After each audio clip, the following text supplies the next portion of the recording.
Ijambo ryiza, mugenzi w'Imana. What's up good people? Meze neza? So, bajya bavuga ngo ijambo ryiza, mugenzi w'Imana. Iyo ubwiye umuntu ngo humura cyangwa se ngo komera, mwari Imana ibimubwiye.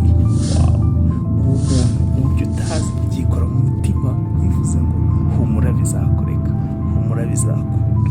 Ni ukuri humura ndakunda. Mubwiye ngo ndakwishimiye. Iryo jambo rigera mu mutima rigakora umurimo ukomeye cyane.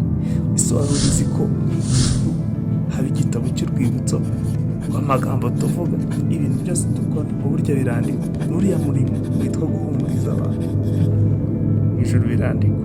Please iga kuvuga amagambo meza, ubwira umuntu amagambo meza amuhumuriza. I know biragora ariko ibyige, discipline irarushya ariko byige nuko uzabigeraho. Please subscribe kuri channel yanyu Mr. Kamali Films. I hope kitakiri iyanjye gusa, nawe ni yawe.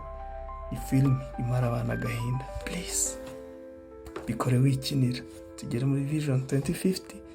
Ndagukunda.